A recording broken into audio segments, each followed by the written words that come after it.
Good evening and welcome to News Channel 8. I'm Jerome Aegean, and here's some of the top stories we have for you tonight. A man is shot on St. Croix.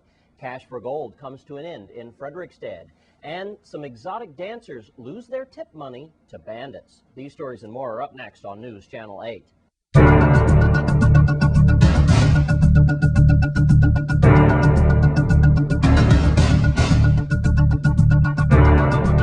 In our top story tonight, a 29-year-old man was shot over the weekend in a State-Tide Village area. News Channel 8's Wes Small has more. Okay, thanks a lot, Jerome. We are here in Tide Village at the gas station. Well, unfortunately, we had a shooting here. That was Saturday night at around 9:30, 10 o'clock or so, where we have a male individual around 29 years old, and he pulled up his vehicle here, we believe, and according to witnesses, he had taken about a step or so, and then he received a shot, at least one, to his head. Early indications is it wasn't that bad, but on further investigation, he does seem to be in stable and critical condition, where that injury is certainly very critical. For the official version, let's go to Melody Rames, VIPD spokesperson. Police on St. Croix are investigating a shooting that occurred just before 10 p.m. Saturday, April 17th, in a State-Tide Village in the vicinity of the Tide Village service station. The shooting victim, who was identified as a 29-year-old male, was shot at least one time to the upper body. Police on routine patrol in the area spotted the injured victim and called for medical assistance and additional officers. Emergency medical technicians arrived on the scene and transported the victim to the Governor Juan F. Louis Hospital and Medical Center for treatment. Investigation and forensic detectives processed the scene for evidence. Okay, now I did talk to someone who lives in this area, and he heard the shots, and he said right after he heard the shots, he saw a motorcycle zoom by. Perhaps that can be helpful to the investigators.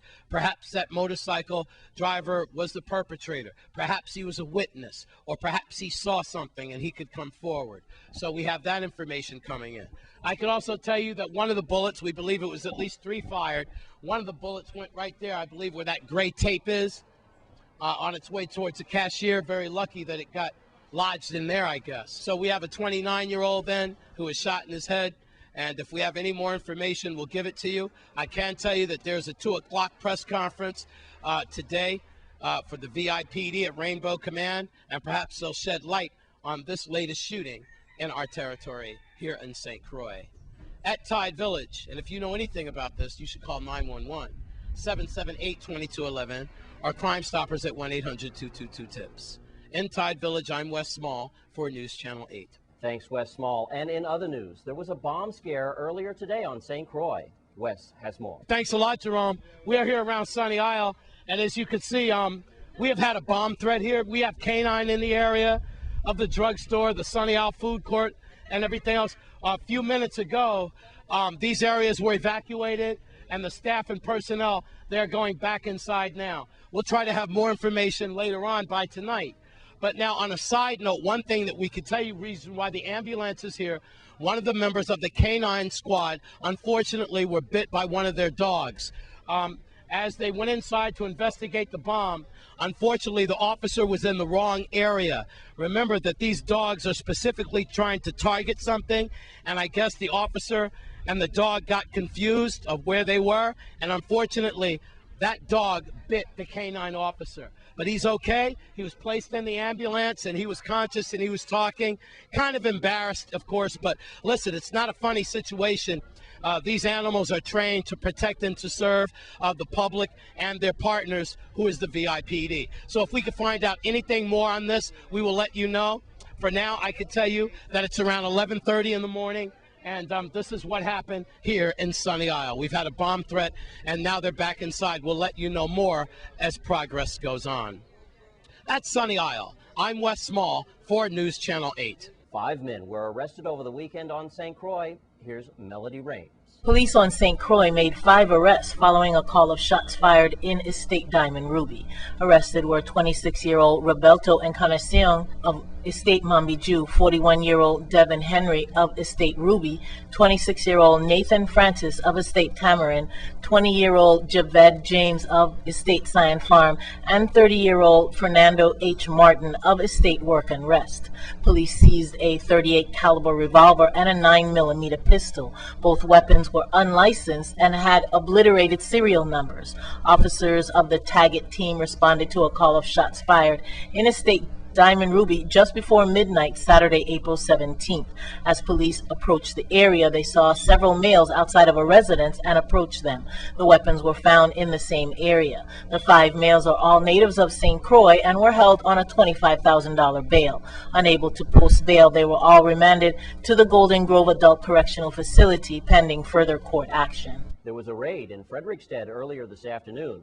News Channel 8's Wes Small has more. Okay, thanks a lot, Jerome. This is a breaking story. We're in Frederickstead at about 2:30 in the afternoon. Here's what we know. The VIPD called a 2 o'clock press conference, okay? And at 2 o'clock, we were at Rainbow Command. And it got to be about 5 after 2, and everyone has their cell phones on vibrate. And then all of a sudden, I got a tip. I got a tip that there was a lot of police officers here in Frederickstead. So here we are. And that's King Street, and we know that this is an operation going on right now at this store. We see, as the cameraman zooms in, we buy gold, cash for gold, once again, and we are looking right now at forensics and a joint operation by investigators now. We are going to be here on the scene. We're going to try to get some perpetrators as they come out, some suspects at least, and tell you exactly what this operation involving the VIPD is about. We can tell you that for some time the VIPD and the head honchos have been talking about a cash for gold operation here. The very fact that businesses have set up a cash for gold operation without being under the guidelines of the VIPD and Consumer Affairs, not checking background checks, not taking fingerprints and IDs properly. As we close out this operation, as you can see here at Eagle Mini Mart, they're open for business. They're not really happy to see me, though, that's for sure. But you can go inside and do some business. I have to tell you that it looks like that this is an operation involving possible alleged stolen gold. You're watching some file footage right now of them going upstairs in some bags from forensics and so forth, talking to the proprietors here and going through a search and so forth. We will get with Melody Rames, perhaps later in the day or tomorrow, again with Deputy Police Chief Hal, to bring this all to fruition. Again, we are on King Street in front of, Eagle Mini Mart right here. And this involved an operation that is ongoing. Now they just took down the police lines and it's back open to the public. But like I said, the business people inside, they're not too happy to see the media, that's for sure. Cash for gold, that very controversial operation that is possibly taking lives in the Virgin Islands. In Frederickstead, I'm Wes Small for News Channel 8. When we come back from this break, funny money is floating around. Stay with us.